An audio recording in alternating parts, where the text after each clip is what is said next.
दोस्तों, एक किन्नर द्वारा काफ़ी प्यार दुलार से पाली गई एक बहुत ही खूबसूरत लड़की का यह कहानी है, जो एक अच्छे कॉलेज में पढ़ रही होती है। उसी कॉलेज में पढ़ने वाले एक युवक से उसे मोहब्बत हो जाती है, लेकिन उस लड़की को यह हमेशा चिंता लगी रहती है कि उसकी परवरिश एक किन्नर द्वारा की गई है, जिसकी जानकारी होने पर उसका प्रेमी उसे छोड़ ना दे, जिस युवक से वह बेइंतहा प्यार करती है।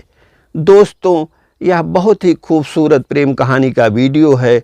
आप इस वीडियो में अंत तक बने रहिए। हेलो दोस्तों, आदाब, नमस्कार। मैं हूँ एसआर सागर। आज आपको उत्तर प्रदेश के बस्ती जनपद के गौड़ थाना क्षेत्र के एक कस्बे की यह सच्ची कहानी सुनाने जा रहा हूँ। दोस्तों, रघुवीर सिंह के घर सन 2002 में जब शादी के 7 साल बाद लड़का पैदा हुआ तो उनके खुशी का कोई ठिकाना नहीं रहा। वह इस खुशी में पूरे गांव में मिठाई वितरित करवाते हैं और अपने घर पर एक रात ऑर्केस्ट्रा करवाते हैं। इसकी जानकारी होने पर सुमन किन्नर 4 दिन बाद रघुवीर सिंह के घर पहुंच जाती हैं और सोहर गीत बधाई गीत गाने के बाद रघुवीर सिंह से वह 11,000 रुपया नगद और सोने की अंगूठी की डिमांड करती हैं। लेकिन रघुवीर सिंह कहते हैं कि भाई, मेरे पास इतनी व्यवस्था नहीं है। फिर वह 5100 रुपया नगद और चांदी के पायल देते हैं, जिस पर सुमन कहती हैं कि मुझे पता नहीं क्यों इस परिवार से अपनापन लग रहा है, नहीं तो मैं बिना 11,000 रुपया नगद लिए और सोने की अंगूठी लिए यहाँ से नहीं जाती। सुमन किन्नर फिर बच्चे को आशीर्वाद देने के बाद यहाँ से अपनी बोलेरो गाड़ी पर बैठती हैं और दूसरे गांव पर बधाई गीत गाने और वहाँ इनाम लेने जाने लगती हैं। वह दूसरे गांव पर जा रही होती हैं। इसी दौरान एक गांव के पहले सड़क के किनारे कुछ लोग खड़े होते हैं, जिनको देख करके वह अपनी बोलेरो को रोक देती हैं और वहाँ खड़े एक व्यक्ति से सुमन पूछती है कि भाई, आप लोग इस सड़क के किनारे क्यों भीड़ लगाए हैं, क्या बात है? जिस पर एक व्यक्ति सुमन से कहता है कि कोई कल पैदा हुई एक बच्ची को यहाँ छोड़ गया है जो जिंदा है। सुमन इसके बाद बोलेरो से उतरती हैं और उस बच्ची के तरफ आगे बढ़ लेती हैं। भीड़ में पहुँचने के बाद सुमन एक व्यक्ति जो उस लड़की को अपने गोद में अपनी रुमाल में लपेट के लिया होता है, उसके पास पहुंचती हैं और उसे देख करके कहती हैं कि कितनी प्यारी बच्ची है। फिर उस भीड़ से सुमन कहती हैं कि आप लोग अगर बुरा ना माने तो आप लोग से एक बात कहूं, जिसमें एक व्यक्ति कहता है कि आप कहिए, क्या कहना चाहती हैं? सुमन कहती हैं कि ये लड़की आप लोग मुझे दे दीजिए, मैं इसे पाल पोस कर बड़ा करूँगी। यह सुनने के बाद वहाँ खड़े हुए बहुत सारे लोग कहते हैं कि आपने तो हम लोगों की सारी समस्या का समाधान कर दिया। हम लोग काफ़ी देर से इसी उलझन में पड़े थे कि इस लड़की को कौन ले जा कर के अपने घर पर पालेगा।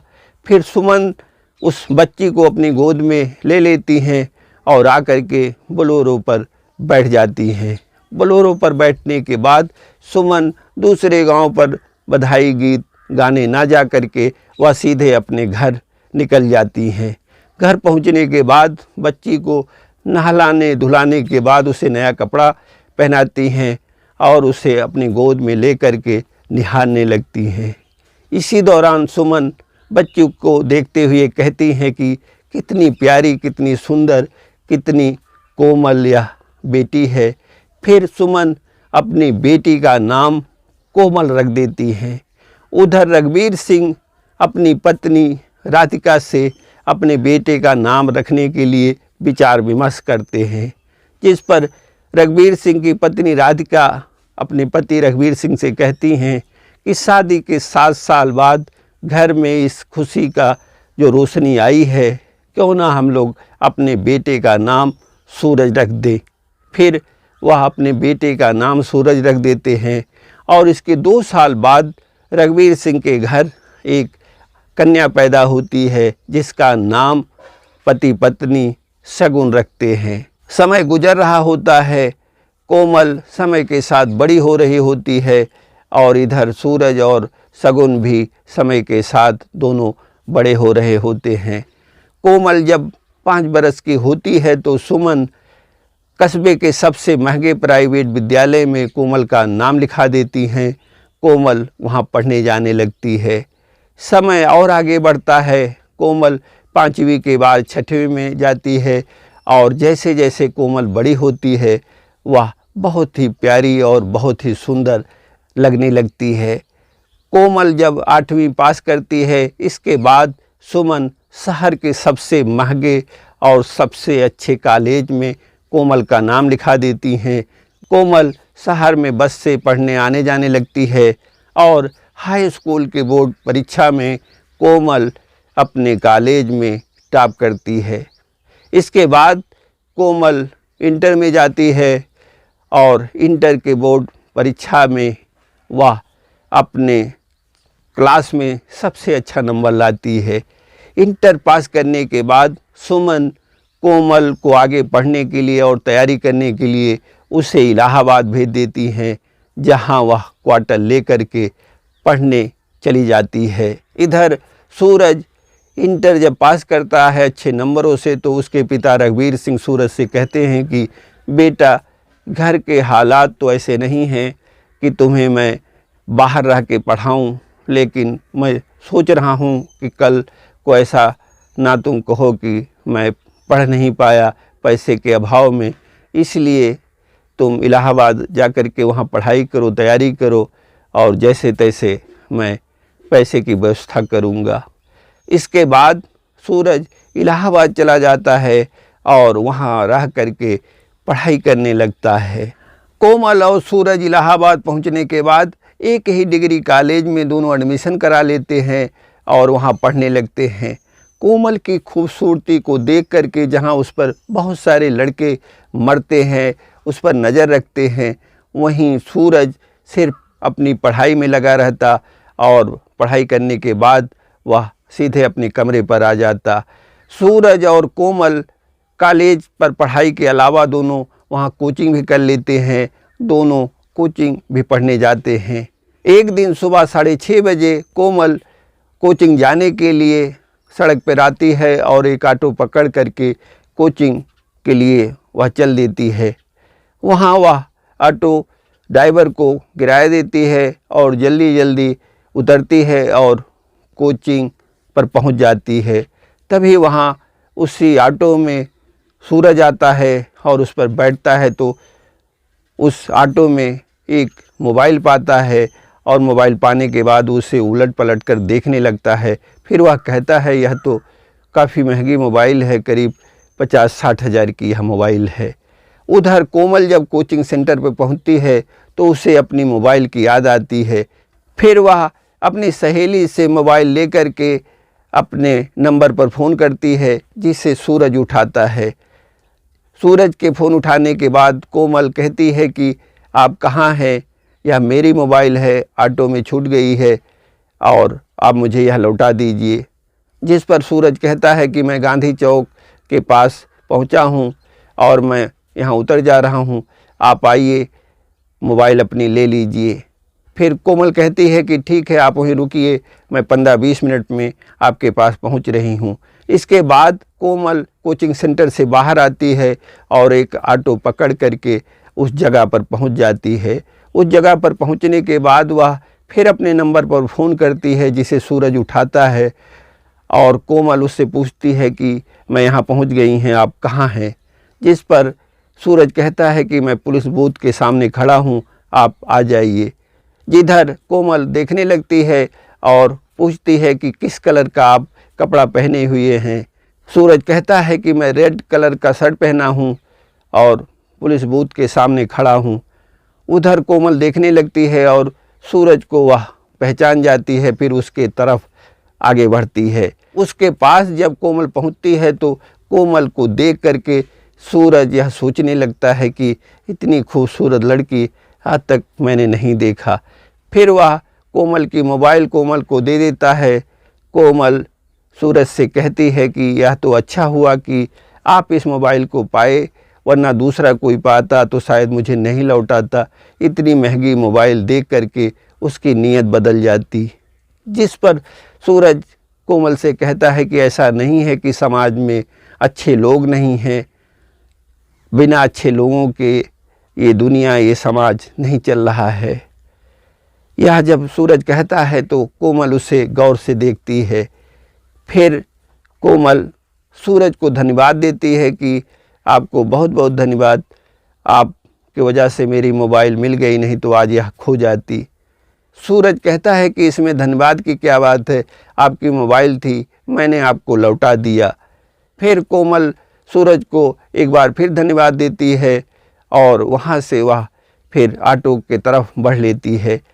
सूरज भी ऑटो पकड़ने के लिए दूसरी तरफ आगे बढ़ जाता है, लेकिन दोनों कुछ दूर मुड़ मुड़ के एक दूसरे को देख रहे होते हैं। इसके बाद दोनों अपने अपने कोचिंग पे पहुंच जाते हैं और वहां पढ़ाई करते हैं और फिर पढ़ाई करने के बाद अपने अपने कमरे पर आ जाते हैं। इसके 3 दिन बाद संडे की छुट्टी थी, तो सूरज ने सोचा कि क्यों ना चल के अपने लिए एक पैंट और शर्ट ले लें। सूरज एक शोरूम में पहुंचता है तो उसके अंदर जब वह प्रवेश करता है तो देखता है कि वहां कोमल खड़ी है कुछ कपड़े लेकर के, और वह परेशान दिखाई दे रही है। जिस पर सूरज उसे हाय करता है और पूछता है कैसी हैं आप। फिर सूरज कहता है कि आप कुछ परेशान दिखाई दे रही हैं। जिस पर कोमल कहती है कि हाँ, मैंने अपनी मम्मी के लिए एक साड़ी और अपने लिए 2 टी-शर्ट 2 जीन्स ली, लेकिन आज गूगल सही से काम नहीं कर रहा है। आधे घंटे से मैं पेमेंट करना चाह रही हूँ लेकिन नहीं हो पा रहा है। यह सुनने के बाद सूरज कहता है कि अगर आप बुरा ना माने तो मैं आपको रुपया दे दूं और बाद में आप मुझे जब गूगल काम करने लगेगा तो लौटा दीजिएगा। मेरा क्या है, मैं कल आ करके अपना कपड़ा ले लूँगा। फिर सूरज कोमल को 8,000 रुपया देता है और कोमल काउंटर पर जा कर के 7,600 रुपये का पेमेंट करती है और वहाँ से वह सूरज के पास आती है और सूरज को धन्यवाद कहते हुए कहती है कि आप अपना अकाउंट नंबर दे दीजिए, व्हाट्सएप नंबर दे दीजिए, मैं आपको जैसे गूगल काम करने लगेगा आपके खाते में मैं पैसा ट्रांसफ़र करके फिर इसका स्क्रीनशॉट आपको व्हाट्सएप कर दूंगी। यह कहने के बाद कोमल वहाँ से बाय बाय कह के सूरज को गेट के बाहर निकल लेती है। इसके बाद सूरज भी शोरूम से बाहर आ जाता है और ऑटो पकड़ के अपने कमरे के लिए चल देता है। सूरज शाम को अपने कमरे पर रहकर पढ़ाई कर रहा होता है, तभी उसकी मोबाइल बजती है। सूरज फ़ोन उठाता है तो उधर से कोमल की आवाज़ उसे सुनाई पड़ती है। कोमल सूरज से कहती है कि 8,000 रुपया आपके अकाउंट में मैंने ट्रांसफ़र कर दिया है और इसका स्क्रीनशॉट आपको व्हाट्सएप कर दी हूँ। सूरज कहता है कि आपको स्क्रीनशॉट इसकी भेजने की क्या ज़रूरत थी, आप कहती हम मान लेते। यह सुनने के बाद कोमल कहती है कि आप मुझ पर इतना भरोसा करते हैं। सूरज कहता है कि बिना भरोसे के यह दुनिया नहीं चल रही है। फिर कोमल कहती है कि आप बातें बहुत अच्छी कर लेते हैं, और यह कहने के बाद वह अपने फ़ोन को रख देती है, काट देती है। सूरज कोमल के फ़ोन कटने के बाद फिर अपनी पढ़ाई में लग जाता है और कोमल भी अपने कमरे पर अपनी पढ़ाई में इसके बाद लग जाती है। इसके अगले दिन कोचिंग की छुट्टी रहती है तो कोमल अपनी मम्मी सुमन को सुबह 7 बजे फ़ोन करती है। सुमन जब फ़ोन उठाती हैं तो कोमल कहती है प्रणाम मम्मी। सुमन कहती हैं खुश रहो बेटा, कैसे हो, क्या कर रहे हो। कोमल कहती है कि मैं ठीक हूँ, आप कैसे हैं मम्मी। सुमन कहती हैं कि मेरा बेटा सिर्फ पढ़ाई ही कर रहा है या कुछ खाया पिया। कोमल कहती है नहीं मम्मी, चाय पीकर पढ़ाई कर रही हूँ, इसके बाद कुछ बनाऊँगी फिर खाऊँगी। सुमन कहती हैं कि बेटा वीडियो कॉल करो, तुम्हें 1 महीना हो गया देखे नहीं हूँ, तुम्हें देखने को दिल कर रहा है। जिस पर कोमल हंसते हुए कहती है कि नहीं मम्मी, आज टाइम नहीं है, परसों संडे है, फिर मैं सुबह वीडियो कॉल आपको करूँगी, फिर हम लोग वीडियो कॉल पर बात करेंगे। इसके बाद सुमन कोमल से कहती हैं कि बाबू आपके खाते में कल 30,000 रुपया मैंने डाल दी है, तुम्हें कोई ज़रूरत होगी तो निकाल लेना। कोमल कहती है कि मम्मी पैसे को आप अपने खाते में रखती, मेरे खाते में क्यों आपने भेज दिया। सुमन कहती हैं कि मेरे बेटे के खाते में पैसा रहे या मेरे खाते में फ़र्क क्या है। बेटा मेरा बाहर है, उसे पैसे की ज़रूरत होगी तो वह किससे पैसा मांगेगी, मुझे यहाँ क्या कमी है, मैं तो यहाँ बहुत आराम से हूँ। इसके बाद कोमल कहती है कि मम्मी ठीक है, फ़ोन रख रही हूँ, और वह फिर सुमन को प्रणाम करती है। इसके बाद कोमल फ़ोन रख देती है। इसके 2 सप्ताह के बाद कोमल की एक दिन रात को बुखार से काफ़ी तबीयत बिगड़ने लगती है। उससे लगता कि शायद आज उसकी जान नहीं बचेगी। फिर वह रात के 2 बजे अपने दोस्तों को फ़ोन करती है, लेकिन उसके कोई दोस्त उसका फ़ोन नहीं उठाते। फिर वह अपने दोस्तों को व्हाट्सएप पर मैसेज करती है और इस हड़बड़ी में उसका मैसेज सूरज के पास चला जाता है। सूरज रात को 2 बजे पढ़ रहा होता है और जैसे वह कोमल का मैसेज देखता है, उसी हाल में वह अपने कमरे से बाहर निकलता है और कोमल के कमरे पर पहुंच जाता है। कोमल के कमरे पर जब पहुंचता है तो देखता है कि कोमल का दरवाज़ा खुला हुआ है, और वह अंदर जब प्रवेश करता है तो देखता है कोमल बेहोश पड़ी हुई है। फिर उसके पास वह पहुंच करके उससे गौर से देखने लगता है तो वह देखता है कि उसकी सांसें चल रही हैं। फिर कोमल को वह अपनी गोद में उठाता है और उसे बाहर लाता है और ऑटो पर उसे लेटा करके उसके सर को अपने गोद में भर करके जिला चिकित्सालय के तरफ उसे लेकर के भागता है।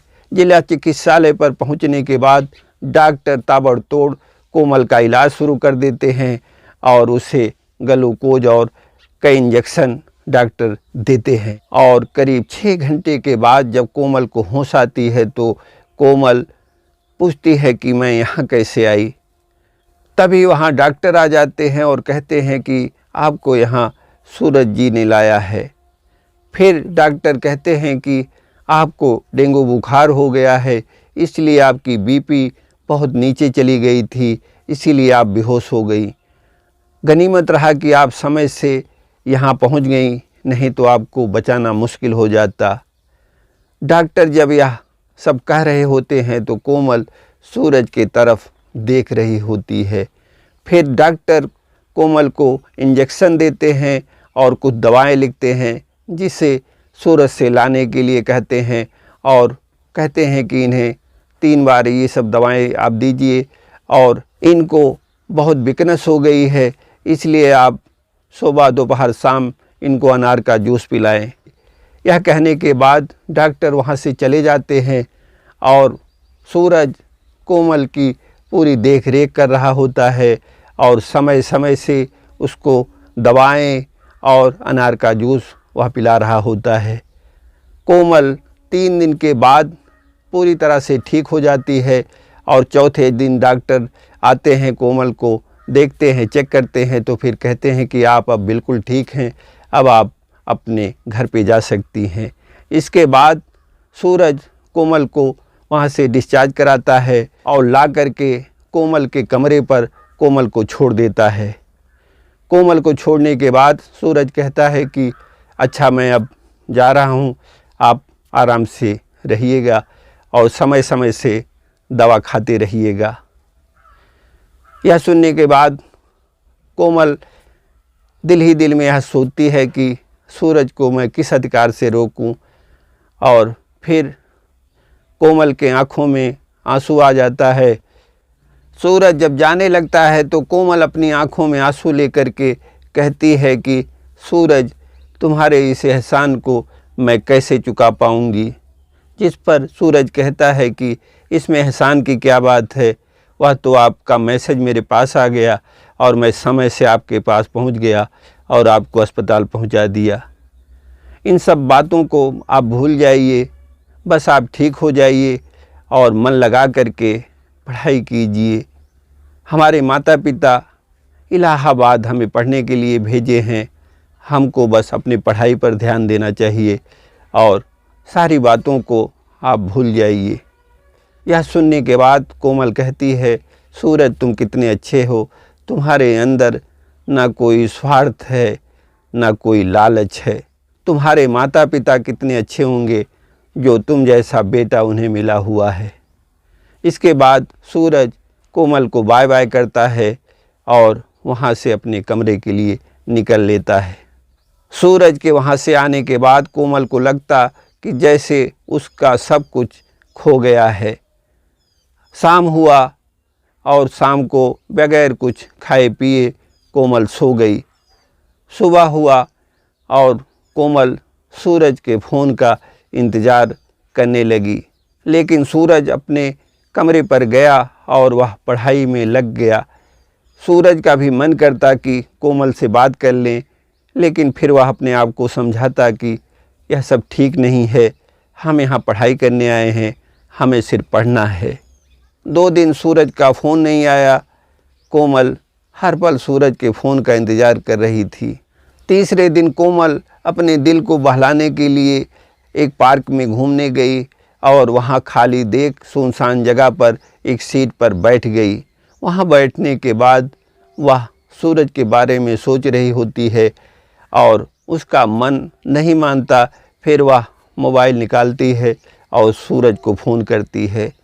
सूरज फ़ोन उठाता तो कोमल पूछती कि आप कहाँ हैं, तो सूरज कहता कि यही लक्ष्मी बाई पार्क के गेट पर खड़ा हूँ।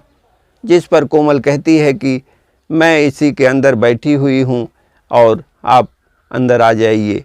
फिर सूरज कोमल के बताए जगह पर पहुँच जाता है और उसकी सीट पर जाकर के बैठ जाता है। कोमल सूरज को एक टक निहार रही होती है और वह उसके आँखों में अपनी आँखें डाल करके देख रही होती है। सूरज बैठता है, तभी सामने एक आइसक्रीम बेचने वाला आता है तो कोमल उसे 2 आइसक्रीम देने के लिए कहती है और उसका पैसा वह पेमेंट करती है।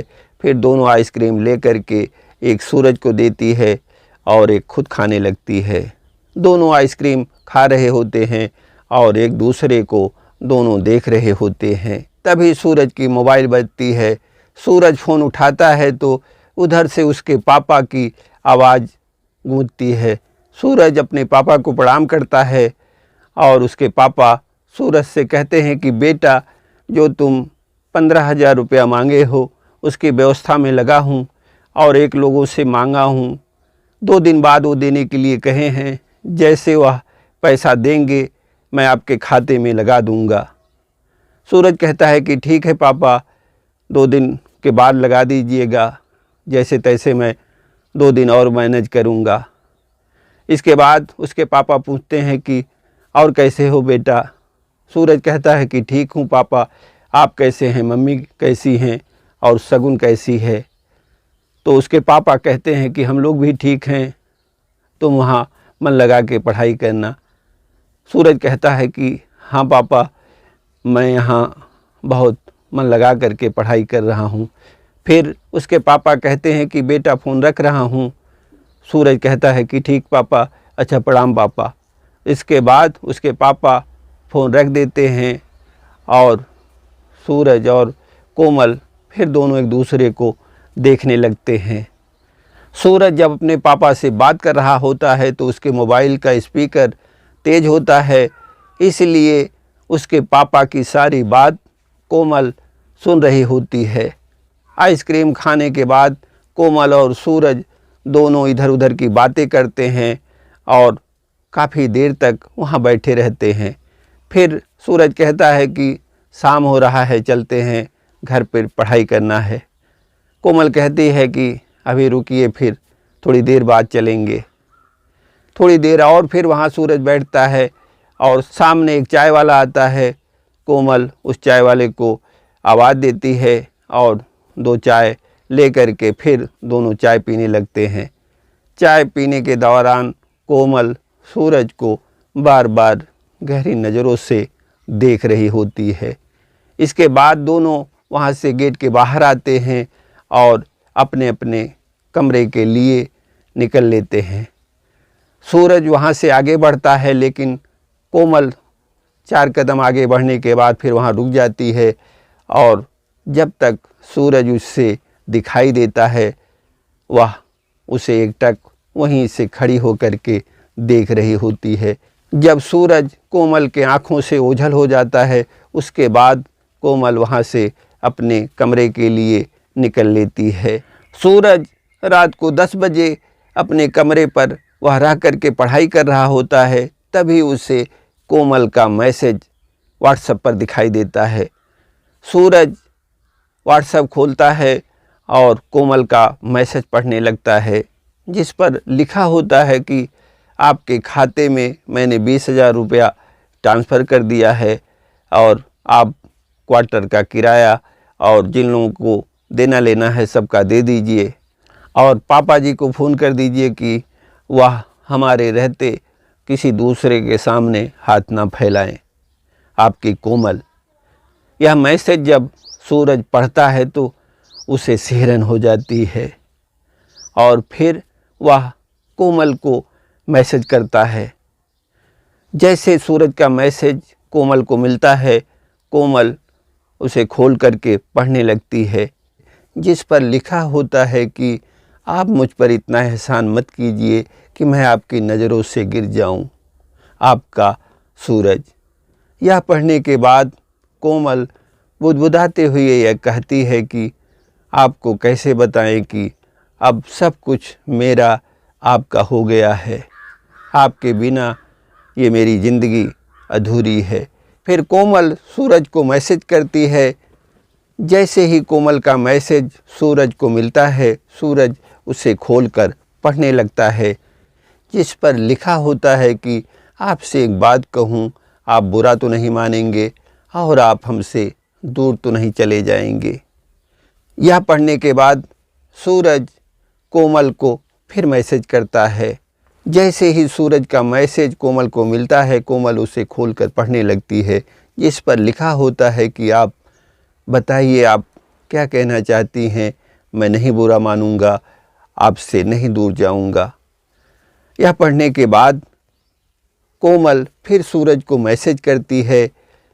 जैसे ही कोमल का मैसेज सूरज को मिलता है, सूरज उसे खोलकर पढ़ने लगता है, जिसमें लिखा होता है कि सूरज, आपके बिना मुझे अब कुछ अच्छा नहीं लगता, मुझे आपसे मोहब्बत हो गई है। मैं आपके प्यार में इस कदर उलझ गई हूँ कि मुझे ना तो अब भूख लग रही है, ना प्यास लग रही है, ना तो मेरा मन पढ़ाई में लग रहा है। आपके मोहब्बत में दिल इस कदर डूब गया है कि अगर आप मेरा हाथ नहीं थामेंगे तो मैं इसमें डूबकर मर जाऊंगी। सूरज जब यह पढ़ता है तो पढ़ करके वह तड़प उठता है और इसके बाद वह कोमल को मैसेज करता है।